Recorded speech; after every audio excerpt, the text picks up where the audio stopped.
Oh, you hit record on the video. I did. Yes, we're here. All right, I didn't know that. I wasn't ready. Well, wasn't ready or wasn't paying attention. We're going to have to start again. No, we don't have to start again. Start again. Do you know how editing works? I will edit the video. It will look lovely. You'll look beautiful. You put in more work than you have to, please. Okay, that was shade, but also true. My goal of the podcast is to make sure I don't have to edit it. You do a lot. You do all the social media stuff. I'm the editor. Yes, that's the thing. But you do a lot as well. You do the video editing. I love that we at some point divided our responsibilities up in a way that I think makes sense. We divided and conquered because Lord knows I was never going to be able to figure out this Twitch/Spotify/ everything stuff. But here we are. It's all happening. It's all happening. And all of our haters fought against us. I'm trying to think, who are our biggest haters? Whoever those Rihanna people are in the Bitch Better Have My Money video. Well, of course. Well, the thing is, okay, it's Rihanna's fault that she has not released new music in the past God knows how many decades. Because we're nicer now. Because we would be able to review it and be like, oh, we like this, but we only have one Rihanna video, and we don't really like the song. And so, of course, the Rihanna fans are going to be mad at us because they're mean and we're not very nice. I hope we win them back in the future. She's got to come out with something after that baby. It's happening. It's happening. Just manifesting that for all of us. Pray for us. Yes. That the next thing Rihanna puts out is great. Yes. So we can earn the good graces from the Navy. Fans, from the Navy. Fingers crossed.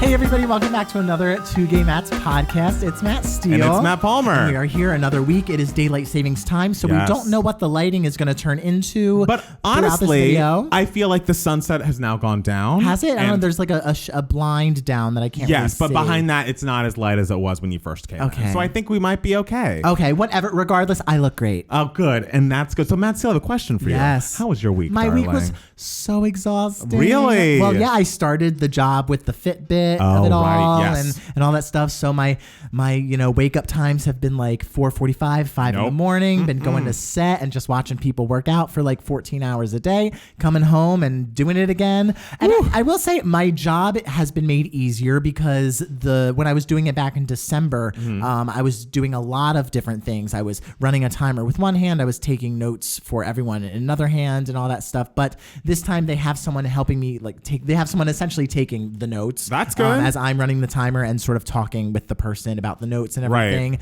Right. And the person taking the notes is like freaking out. And he's just like, I can't believe you did this last time while running a timer. And I was like, I just thought it was hard because I was just bad at it. And he's like, no, this is like objectively hard to do one of these things, let alone do two. So that made me feel good. Honestly, that's kind of nice to know because it's like, I'm not inept. This was just too difficult for one person to do. I really thought that I was inept and that I was doing it all wrong and everything, but I'm just like, oh no, it actually was maybe hard. I feel like your professional life is just constant reminders that like, you know what you're doing. Yes. And I hope that sinks in one day. One day. Who knows? Fingers crossed. What else did I do? Then on Saturday when I had the day off, I was a guest on a podcast that I've been a guest on before. It's a podcast called Putting It Together. It's by a friend of mine, Kyle, and he goes through all of Sondheim's songs, like show by show, song by song. And this was my third time on the podcast, and it was really, really fun. I talked about the song Ladies and Their Sensitivities. Love that. From the musical Sweeney Todd. Really enjoyed doing that. I also got to see some cinema this weekend. Will that come up? It will. I had a feeling. But yeah, it's been an exhausting week. Yes. And my brain is fried. I couldn't even remember the name of the podcast that I've been a guest on 3 times. But yeah, how was your week, Matt Palmer? My week was busy in a different way. I know. I saw something in the hallway and I was like, what's that? And he's like, we'll talk about it. We will talk about it. So, okay, Jackson has college friends who are lovely, who live in Santa Barbara. And it was this couple and their child, who was an 11-year-old. And they were coming and staying with us on Saturday, just overnight, and then left today. The 11-year-old is a very smart kid who loves video games. And so we played video games a lot, spent a lot of time together. We love that. But he's also a smart kid who goes to bed at 9:30 and wakes up at 6:30 and likes to wake Jackson up when he's awake, meaning that he'll wake me up when he's awake. So this morning at 6:54, because again, daylight savings happened. So we, it was a little later than some other times. We received our wake up bell. after going to bed with this young man's father at 1:15 in the morning. Okay. We were waking up at 6:54, which was 5:54 to our bodies. Yes. Because he was like, you know what? I want to play Mario Party. And we were like, okay. Okay. And so I got up out of bed. We played Mario Party. We played Mario Kart. And the whole time we were playing, I was like, okay, obviously I own these games. I'm an adult. I play them a lot. I have two options here. I could let the kid win because, he's in town and we love that. Or I feel like as a child, the way I learned was to play games with adults and lose. There's no way to get better. Okay. So did I win in Mario Kart like 9 times in a row? Yes. Did I win in Mario Party? Yes. And it's like, I feel like you saw that I won. I didn't rub it in anyone's face. I was like, oh, everyone played such a good game. I think that is a teachable moment. Sure. Because I feel like just letting kids have things gives people, I don't know. I feel like that's not the lesson we want to be sending to our young people. You have to learn how to lose well and win well. And so if that was the lesson that Uncle Matt imparted today, I hope it was. He seemed to hug me as he was leaving. He still seemed happy. And, that's the thing. It's just, it's a hard world out there. Yeah, it is a hard world. I feel like if there's something I can teach a child while playing Mario Party, it's that it's a hard world out there. It's a hard world. Would you have done what I did? Maybe. I wouldn't have played the video game. I don't play video games, and I do not get up for anyone unless they are paying me, which is what they are doing on this job. But I distinctly remember when I was in nursery school, me and my mom, whenever she would pick me up, we would race to the car. And either she would let me win, or she was just like, I'm not running.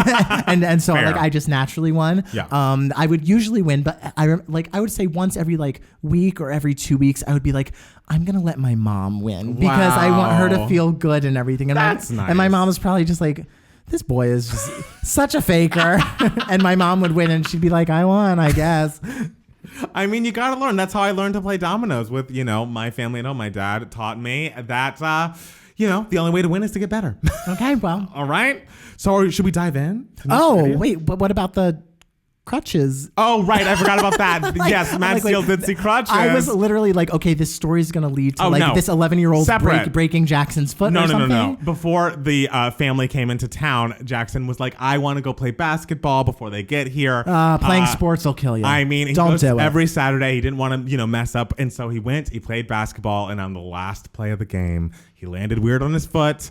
I thought he sprained his ankle, but then I think he wound up spraining the top of his foot. Oh. It hurt more and more as time went on. By the end of Saturday night, he literally just couldn't put any weight on it. And so I had to run to CVS, get crutches, because apparently in the move we lost some crutches, which Jack was like, we can find them. I was like, I'm just getting more. This is not going to cost so much. I went, got the crutches, and I went to CVS, asked the lady there, I was like, do you guys have crutches? She's like, no, you got to go to a medical supply store.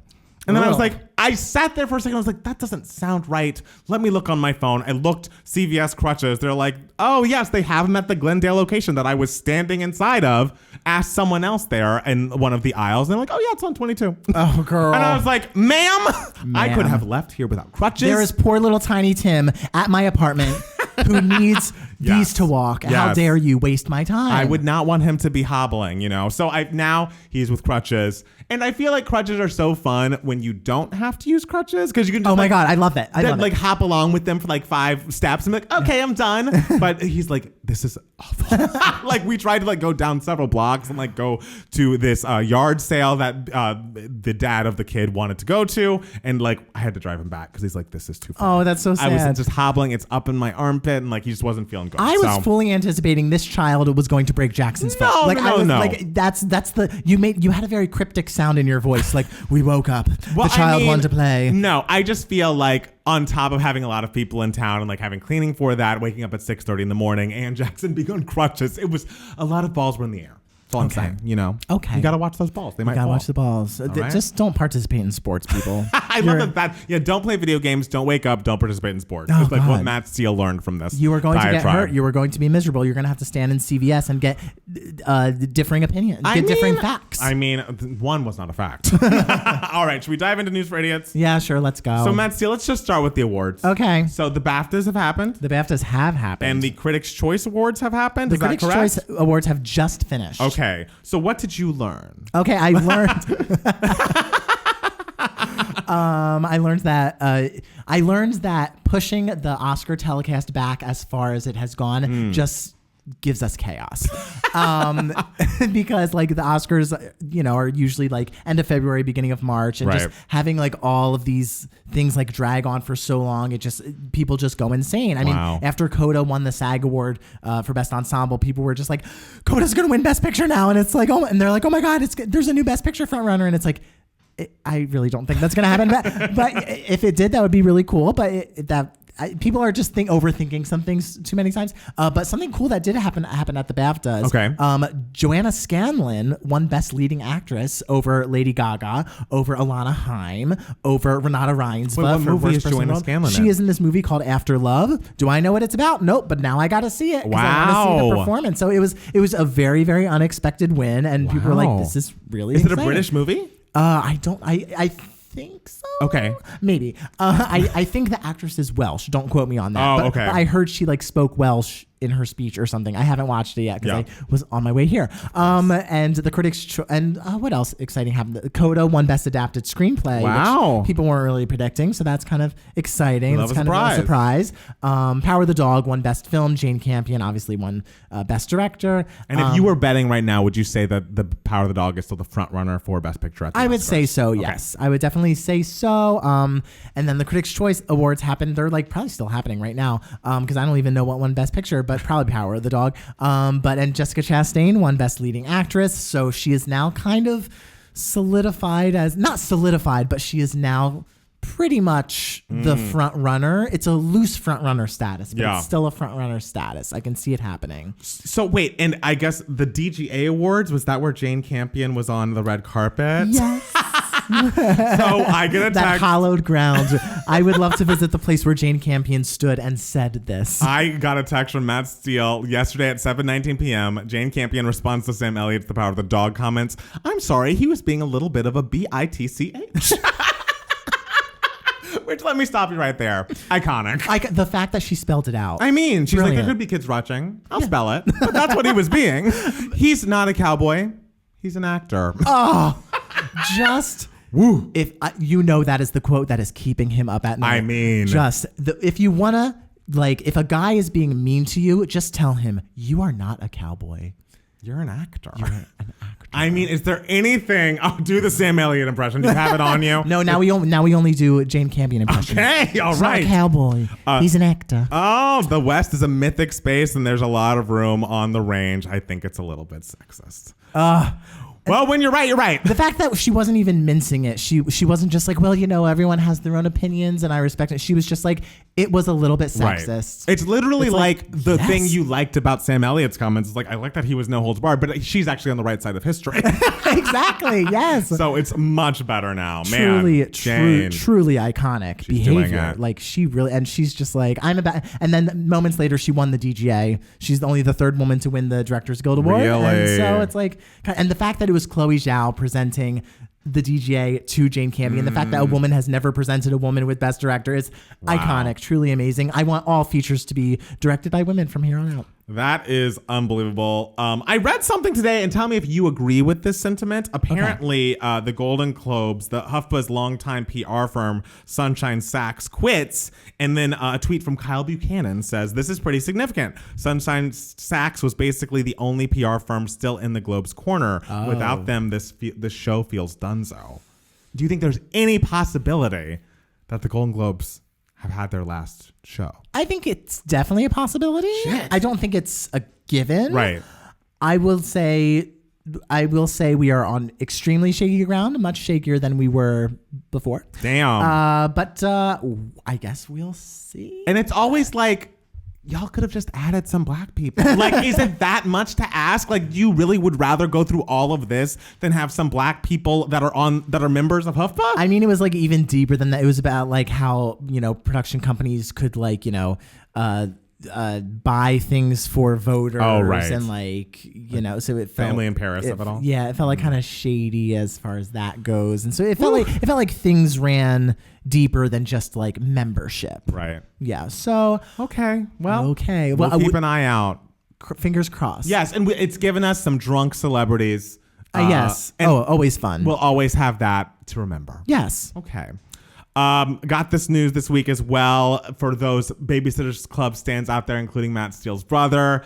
That Netflix has canceled the Babysitters Club after 2 seasons, which I found surprising because I swear that it got a good bit of buzz, and that I saw something that was like its Rotten Tomatoes score is 100%. Oh, it's got excellent reviews. It's Why great. would they cancel it, I wonder? I don't know. Maybe viewership for season 2 was down a little bit. I don't know. I mean, the original series was mostly straight to video, but it was also because I know that Scholastic produced it, and they tried pitching it to different networks, and the other networks were just like, we need to do things to get viewership up, we want to add more boy characters, put boys in the club, and do all this stuff. And Scholastic was like, absolutely not. Of course not. It's like, this is set in, this is a girls show and everything. And so Scholastic really stuck with their guns and filmed one season of Babysitters Club in 3 years. Oh, it was filmed in couple episode chunks and everything. And this is the original Babysitters Club. This is the original Babysitters Club series, okay, which is truly iconic. And it was basically a straight to video series. You could rent it off from libraries and stuff like that. And then it was on the Disney Channel years later, probably a decade later, or maybe a little less than a decade later. But so the original series was only sort of 1 season-ish, but while being 3 years. Right. But it was a great show. It had a great one. It was critically acclaimed. It's wonderful. I mean, the thing is with shows now, people expect all shows to last 13 seasons, and it's like, yes, we do. But even I'm people. But the thing is, the best shows of the past, really you were lucky if you got 6 seasons. I mean, but 2 is not 6, darling. 2 is not 6. Yeah. But, it did a great job. It was a great show. I will look back fondly that one night where I binged the entire thing until 7 in the morning. I remember that. It was great. Did you hear about this? Yes. Apparently, Black Panther director Ryan Coogler was falsely accused of robbing a bank. He basically went into a Bank of America in Atlanta and requested to withdraw $12,000 in cash from his own checking account, meaning he put in his bank card. He showed the teller his ID. Put in his PIN. Yes. And just wrote a letter being please don't count the thousands of dollars you're giving to me. Be discreet about it. Yeah. And please don't say the number out loud. Exactly. Which makes sense. If you are a famous and very successful director, this is a large amount of money, but for a person of that stature, I'm sure it's fucking chump change. Yeah. But it's still way, way, way, way, way more cash than you would want to be carrying. And hello, exactly. So I don't understand. She told her manager that she felt uncomfortable, which I am trying to be kind because I heard that this was a pregnant Black woman who was the teller. So I'm trying not to be as angry as I probably would otherwise. Okay. And the manager told her, instead of being so did you check everything? Did you check his pen? Did you check his ID card? Did his PIN make sense? Did everything make sense? Instead of doing that, he said to call the police. Yeah. Why? A robber is not going to be can I take money out of my own account and put his PIN number in? It's crazy. And they called the police and just basically told him just wait, we're on, we're figuring it out. I'm sorry for the delay, blah, blah, blah. And then he hears the sounds of people taking their guns out and handcuffing him. Oh, and did you see the video footage? Horrifying. It's just the most disgusting thing in the world. And the thing is you're going there to, get a large sum of cash, and no one feels comfortable carrying that amount of cash on them, so he's probably already nervous, right. Oh god, I have to this is beside the point, but I know a lot of men, of course, who insist on carrying hundreds of dollars in cash with them at all times, and I'm and when I tell them that's a horrible idea, they're just but what if I need it? It's no, that's a horrible idea. But anyway, I would be freaking out if I freak out if I have $40 in cash with me, and so he's already probably just oh, this is uncomfortable, and and just the fact that he is just surprised by these policemen, and just what? Right. Based on nothing. Insane. And it's based on nothing. It's one of those things that is just a reminder that no matter, especially if you're a Black person in America, no matter if you follow all the rules, do everything you're supposed to do, be an upstanding citizen, you will never completely, free yourself from what the what some random person is going to think when they first look at you. And I feel like growing up, there are people, and like maybe even at some point I thought this, that thought, oh, well, I am nice and I'll smile and I'll say the right things. I'll do the right things. I'll follow all of the orders. And it's like, no, you will get fucked over anyways. Everything, like bad shit is going to happen to you because you are black. There's no way around it. And the video is so heartbreaking and awful and just highlights the fact that there's so much wrong in our fucking country. And the fact that this is the director of Fruitvale Station. Yes. It's like, oh my God. It's disgusting. It's just wild. It's wild. I guess this happened in January. He put out a statement basically saying like everything is fine between me and Bank in America. This of course should never have happened, but we're all good. With them, like, I hope he gets free banking for life if he's like going to be doing that private, famous, rich person banking where you just like, you know, drive up and they give you money or whatever. I don't know anything about that, but well, okay. that's the thing. And I just hope that Bank of America has done a lot, but I agree. I think he should sue. I think it would be well within his rights. What happened, whether or not anything came up from it, is so beyond traumatic. Like, and now the whole world knows. It just turns my stomach. So I'm sorry for bringing that up, but I got so angry that I had to discuss it.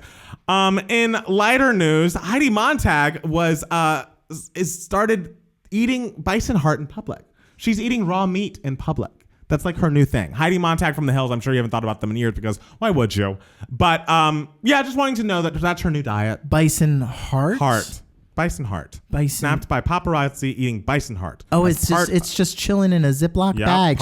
She's in public wearing an expensive outfit, pulling a heart out of a Ziploc bag and biting into it. What's going on with the world? Like, what is wrong? I feel like, is fame a drug? Like, guys, you could just not be famous anymore. Heidi, please. Are famous people that bored? They're bored. Like, they are... And like desperate for what? Like she's like, there's so many health benefits. And I guess it's just desperate for attention. It's like, you must get addicted to people knowing who you are and like can't let it go. But like, raw meat, ma'am, please. Oh, I can think of way better ways to get attention in public than to like pull a heart of a living thing out of a Ziploc bag and biting into it. And I guess it also speaks to the fact that there's so much misinformation out there. But like, if you eat this like enough raw meat, you're gonna get really fucking sick and or die. So I would stop, Heidi, if you're out there listening. But you know, she does have a couple good songs on that little album. That's a fact. So check out a review of that if you haven't caught it. Am I gonna break our no Kardashians rule? There's only so many news stories. I don't really want to. All I'll say is that dumb video, I think from Variety, where Kim Kardashian and her sisters are like, what the advice I'd give women is to get up off your fucking ass and work. And it's like, Kim. Yeah. I don't even go out of my way to be rude to you. I try even not to speak about you, but like, you have been given so much. Everything that has come to you has been the result of like your mother prying the media, trying to give you attention. Like, why do we think that every normal person in the world doesn't work? Every woman, especially women. If anyone in the country doesn't fucking work, it's women. It's just like, what is wrong with you? Yeah, that's just dumb. And it's like, skip. Skip. That's the thing. Skip indeed. Skip. There's more Pete Davidson Kanye drama, but like I guess their texts leak. Yeah, we're both tired. I'm tired. I'm tired. And you know why we're tired? Because 2 years ago today, can you believe COVID really started? Like the day that the NBA shut down, the World Health Organization declared COVID-19 a pandemic. The Dow Jones average drops 1,200 points, ending an 11-year streak. And Tom Hanks announces that he and wife Rita Wilson have COVID-19. Was 2 years ago. That was I will never forget finding out Tom Hanks and Rita Wilson. And it was just so like, oh. This is real. I don't know why them specifically like makes everyone take it seriously. Well, because you never heard of like a famous person getting, I don't know, what was one of Ebola. Right. Like you know, Meryl Streep never got Ebola. Right. It's true. It just is like, I cannot believe it's been 2 years. And like, we are now in a good spot in that we are maybe done with the variants, but definitely in between two variants, which I love, which is always the best. We love that beautiful dip. Yes. When I look at that graph, I'm like, oh, that dip was a great time. Oh my gosh. And I saw someone in the Twitch chat saying this, and I just looked it up, and it's true that Obama has just currently tested positive for COVID-19. Yes, but he's fine, just a scratchy throat, which means, you know, we won't be getting the album anytime soon, I guess. But the Obama album. The Obama album. We want him to be recording it right now, but he's taking. He's like David Archuleta. He's taking a rest. I think they do. They do have a whole podcast deal with Spotify, just like someone else we hate. I think he'll be fine. It seems like he is double vaxxed and boosted, so I think he'll be fine. Yeah. He specified on there just being like, I'm double vaxxed, I'm boosted, and we're just like, thank God. Michelle is negative, thank God. I know. So everyone seems to be doing well. I can't believe it's been 2 years. Yeah, it's weird. Sometimes I'm talking to Jackson, I was like, we were dating before Yeah, you COVID, guys were. And we'd been together a year when COVID started, but I was like, fuck. Yeah, and then you got close real fast. I mean, how do you not? It was literally either get close or, don't stay together. It'll speed up your damn relationship. I promise you that. So I'm glad it worked out. And just for some good news for all of us, because I feel like whenever Abbott Elementary is in the news, it's just like, this is good. I love to hear it. Abbott Elementary partners with Scholastics to provide free book fairs to underfunded schools. It's like as if this show is not doing enough just for like being a comedic moment that we all can enjoy with the entire family and being so uplifting, a beautiful mockumentary, so brilliantly acted and written. It's also doing something to help the fucking country and underfunded schools. Like, I need ABC to say that it is getting a multi-year renewal as soon as possible. It's like Modern Family. I want them to say, yep, seasons 2, 3, and 4 on their way. Yep. Tell me. It's like, and hey, give it the Emmy, people. And can you believe when you think back to when you'd see Quinta just like on BuzzFeed and like she'd pop up and she was obviously always hilarious, but the amount of success, especially mainstream success on like network television, which is very hard to get this day and age. Yes. It's just, I'm in love. Yes, the fact that it is like a sitcom in the style of like sitcoms that, were big in like 2009, 2010 and everything are the fact that it's back. I know. It's like, that's really impressive. It must be really fantastic. I still have not seen it. Have to. One day binge it. You'll really enjoy it. You will not. I mean, you'll enjoy it. You just have to let go of the fact that you were not cast as the redheaded gay teacher. Okay. Just once you let that go. I would be cast as the redheaded gay student. Elementary school students? You never know. I know. I know. Oh my goodness. So is there any other news for idiots that I may not have discussed that you want to talk about? Girl, I do not know. All right. My mind is frazzled. My mind is jello. Well, your hair looks great. I know. I know. I'm looking at the video and I'm just like, girl. All right. Well, yes. I hope you're paying attention to what you're saying and not just looking at yourself in the viewfinder. Oh, yeah. I'm just like, la, la, la, la, la. Oh, my God. Well, let's take a quick break and then we'll be back with more Two Gay Matts, the podcast. I was complaining because I was like, Matt Palmer gave me a squeaky chair, but apparently you can't hear it on the podcast. Great. Good for all of you. So we are on to Email My Heart. This is the section of the podcast where we answer any questions that you guys might have. You can be a part of Email My Heart if you email us at twogaymats@gmail.com, two spelled TWO. And like every week, which is after a week we don't get any emails. We got about 5,000 emails this week. It's true. So we are going to answer 2 and save a bunch for the back burner. Yes, and thank you for emailing. We really appreciate it. Thank you so much. Like, we love getting your questions. So the first question we are going to answer comes from Ernesto. Ernesto, who is a friend. We love a king. Ernesto. Thank you for listening. So kind of him to I listen. have never met. That is really crazy. I have been in the same room, but I have never met. Maybe he hates me. I don't believe that. I think he's a big fan, actually, and it's like I think he's mentioned having not met you. We just need to set up a meeting. Ernesto, do you hate me? That's the email follow-up question. Yes, good. So he says, you're a gay Oscar correspondent. Yes. Hey, Two Gay Matt. Oh, I love that. Yes. I mean, we love it. We need a gay Oscar correspondent. We really do. Hey, Two Gay Matt, new gay listener and first-time writer. I have loved listening to you guys this year, and it has brought some fun to my solo work from home evenings. I find myself cackling at Matt never receiving his couch because I too am waiting on furniture delays. That couch is really the star of this podcast. It really is, honestly. guys. The day it comes, it's going to be like the Messiah coming again. Also, the new Adventureful Girl Scout cookies are seriously the best, and I've binged like 3 boxes alone. What is Adventureful? I will have to look it up. All right. He says he's not sorry about it. I recently moved to LA in July 2021, and in my short 8 months, I've filmed a reality show, participated in the Super Bowl halftime show, snatched up a boyfriend, and will soon be able to add Oscar seat filler to my resume. Brag. This what the fuck? And he is doing all of this in 8 short months. Colton Underwood got engaged after 8 months 5 as well. seconds. What have I done in 8 months? I waited for a goddamn couch. That is all I've done in these months. So I'm devastated.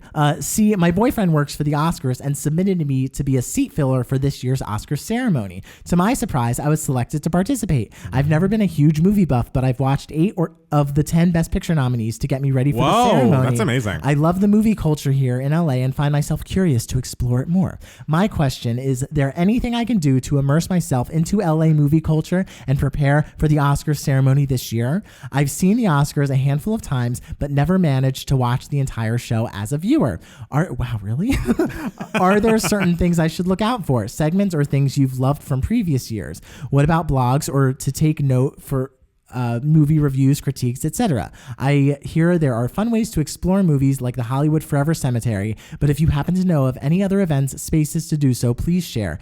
Taking any and all suggestions. Thanks, Ernesto. P.S. I'm happy to be your Oscars 2022 correspondent this year and try and get you as much tea or intel from the ceremony, nominees, gossip, or fun takes from the show. Stay tuned. Yes, we need that. Ernesto, if you're allowed to have a cell phone on the floor of the Oscars, if they don't take it away from you, you better be texting Matt Palmer. You better be tweeting at us or texting whatever you got to do because I want to know what is happening every 5 seconds. I've been asked many times if I wanted to be a seat filler, and I'm just like, no. Yeah, it feels like the time you go, you want to be there for a reason. Well, and also because when you're a seat filler, there's no guarantee where you're going to be sitting if you're ever going to be sitting. So because they're constantly switching you around. So sometimes you'll be in the lobby for 45 minutes. I don't like that. And there are broadcasts of it happening in the lobby, but I that's too chaotic for me. I need to see the whole thing center stage. So this is a very exciting question. I want to know what the Best Picture nominees you haven't seen are, and you better see them. A great thing that I did is this is going to sound so early 2000s, but go to goldderby.com, which is a message board. It's an award show message board that has all of the hot gossip, and it's going all year round about what has buzz, what doesn't, what movies to see, what movie has a lot of buzz, and then it comes out and then the buzz suddenly disappears. That's a good thing. That's a good way to sort of figure out, even if you just look at the graphs and the charts and the stats and everything, it's a good way to sort of be all right, what is coming out this year that I should be looking out for? What do I need to see? What has big directors behind it and everything, or big star performances behind it that people are looking forward to?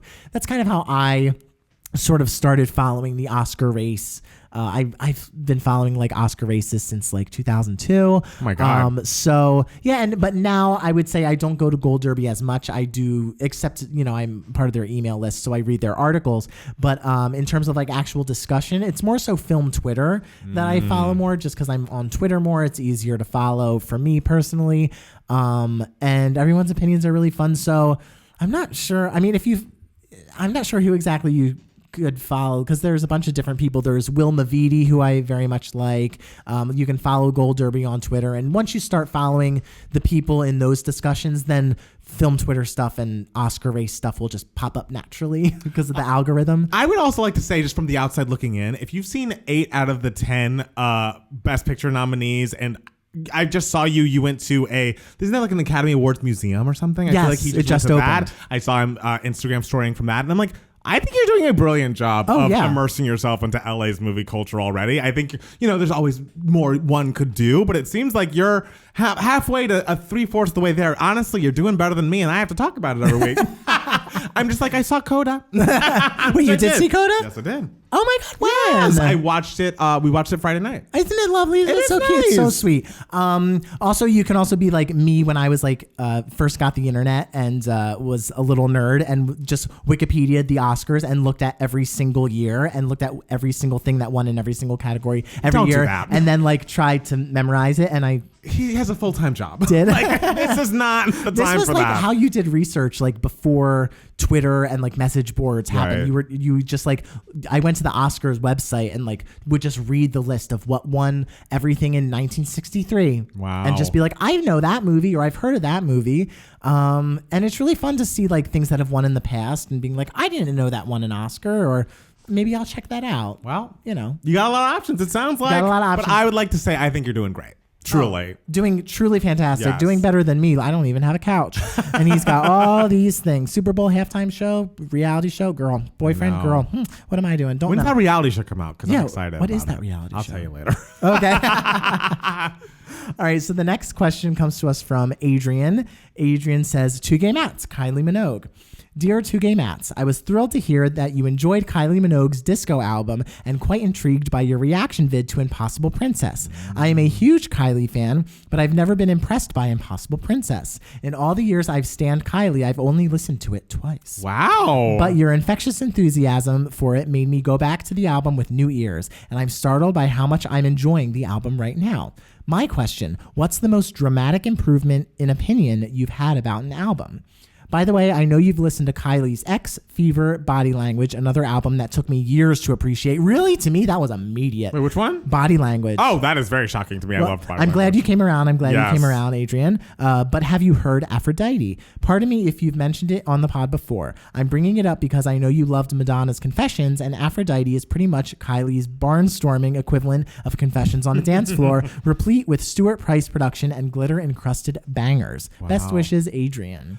I have definitely listened to the singles off of was it Aphrodite? Sorry. Yes. Okay, but I don't think I have listened to the whole album in full, so I definitely need to do that. And scrolling through, I think that a couple of albums that have grown on me since I first listened to them, I think Anti or Anti by Rihanna. I was so shocked just because, you know, she was coming off of, you know, Diamonds and the Unapologetic era. I don't know if that was the one right before it, but you know, she had so many albums in a row, it's hard to keep track. That hearing her do something that was so much moodier and so much less like pop, up-tempo, hook focused, like threw me for a loop. Absolutely. Oh, yes. Because when you think of Rihanna, you think hook. Exactly. With a capital, all capital letters. And so when I first heard the album, I think I was disappointed just because I was ready for those big pop moments. And it was just like, oh, we got Kiss It Better. But after that, what do we have? But then I go back to it so often. And I also realize how heavily it influenced the music that came after it. Like you would hear after 2016, I feel like everything was trying to sound like Needed Me. Everything, like Love on the Brain influenced so many artists. I feel like there's a Kelly Clarkson song on her last album that's just so clearly that song inspired by. I just feel like that is an album that grew on me a lot. And I also must say, for Lady Gaga's Born This Way, I just was so against the first single. And it's still not my favorite, that song, that it tainted the whole album for me because it felt, of course, it was all the album title was this, the single title was this, and I wasn't connecting to it. It felt very like, feel good about yourself, gays, in a way that like I found jarring. Okay. But the album itself, I feel like has grown on me so much. I feel like there are so many career highs on Born This Way, and I, you know, as an era, feel like I did not know what I had until it was gone. Like Janet and Joni said, you don't know what you got till it's gone. And that's what happened to me with Born This Way, which now I would rank among one of my top Gaga albums. Okay, damn. You know? To go back to Rihanna, I will say it really is fascinating how, because when Anti came, for me especially, like when Work came out, I listened to it and I was like, what? I was just like, this feels so, I was like, this feels so, like I get it. And like, there's like a little melody there and everything, but this feels so lazy to me. Like, I don't get it. I don't get it and everything. But little did we know that it's like, we always say all the time, Rihanna really has her finger on the pulse of what is happening, what is about to happen. Absolutely. And that is why she is so good at her job.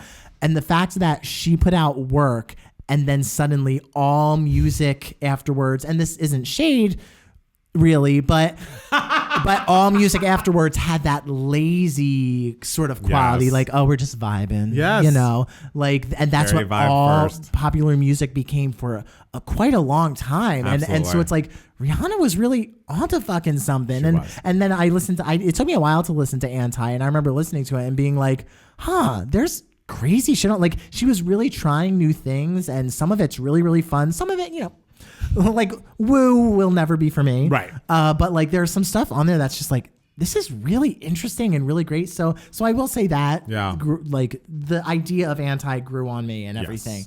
But as far as specific albums for me, to answer this question, we're going to go to musical theater. And,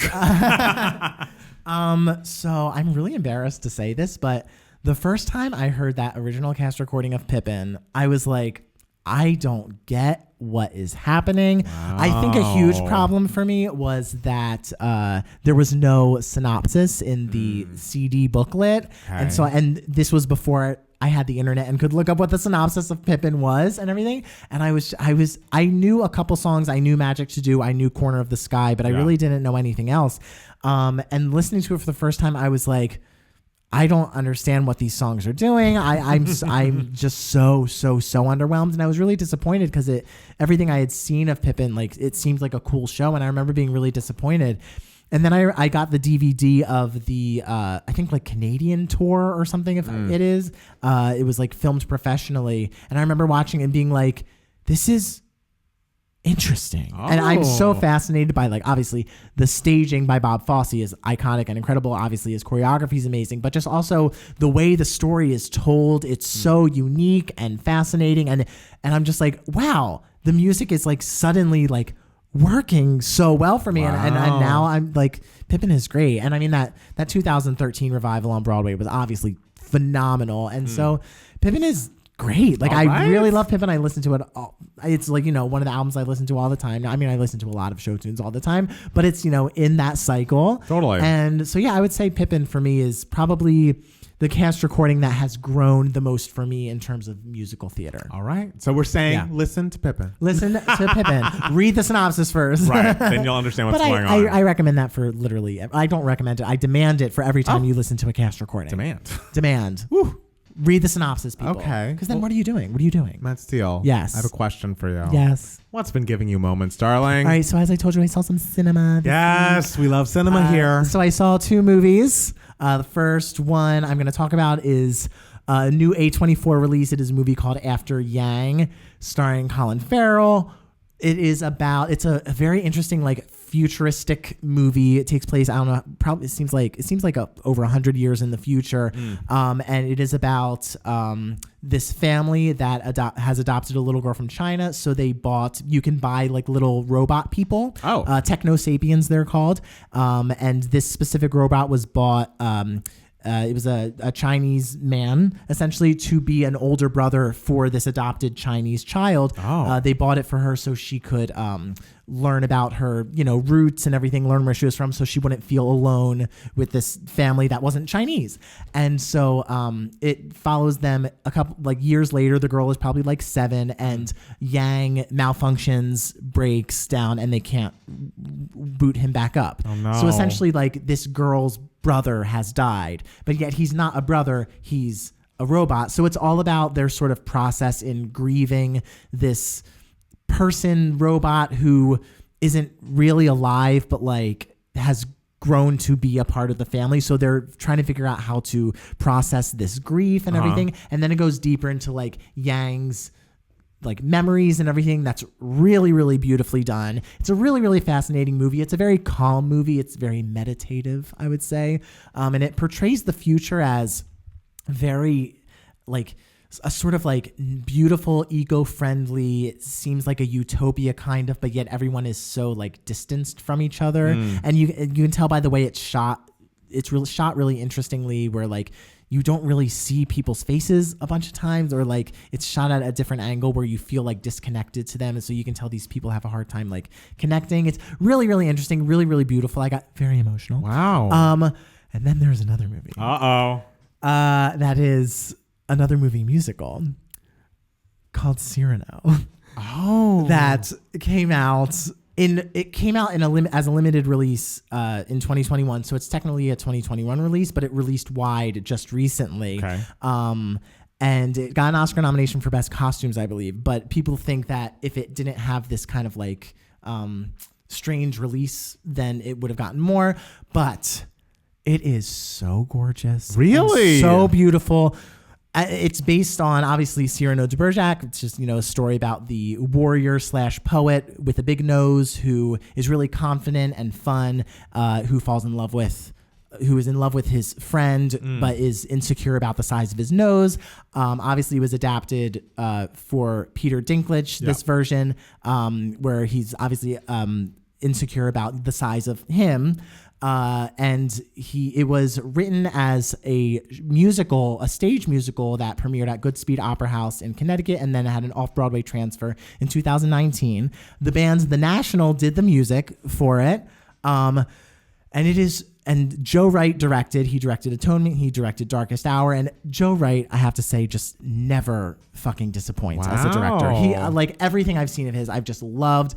This movie is no exception. It's so wonderful because it's so interesting because it's written by people who have never written a musical. It is directed by a director who's never directed a musical. It is being performed by people who aren't known for being musical actors. Like Peter Dinklage is not a musical theater actor and everything.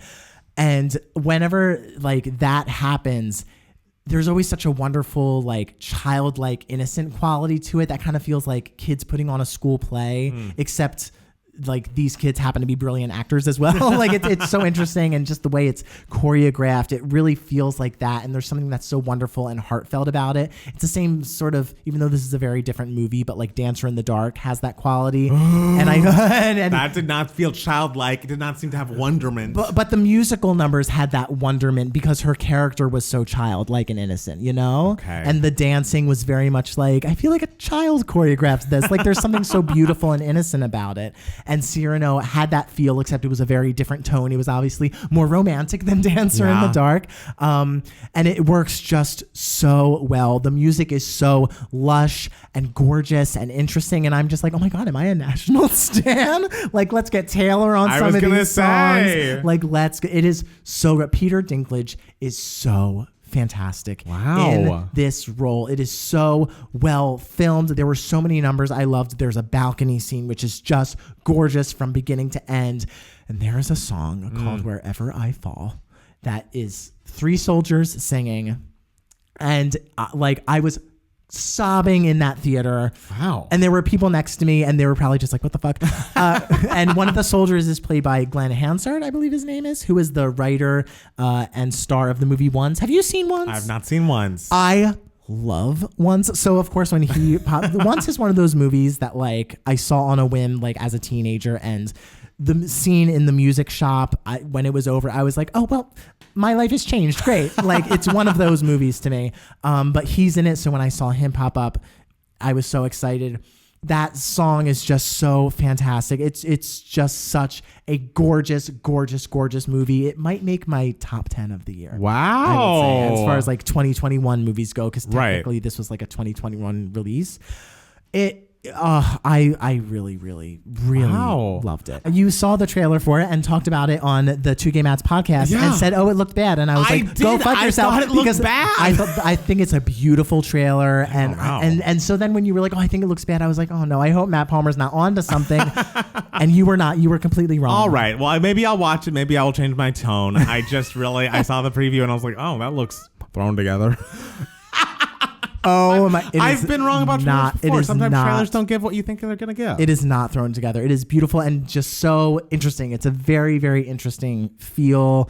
Just lyrically, it doesn't feel like it doesn't feel like typical musical theater writing because it's a band playing. Right. And another great thing about it that I have to say, Peter Dinklage and all of the men, Kelvin Harrison, I believe his name is, who was the co-star, all the men who had solos, they were giving us bass rights. Okay. There was not a note above middle C. I loved it. I mean, not only were we not living here, we were living here. Matt, it was awesome. If this is you pitching the movie to me, I know you'll hate it. There's nothing I want you just said, but I will keep an open mind. But bass notes? Oh, it is bass life. It is a bass world, and you will become a part of it.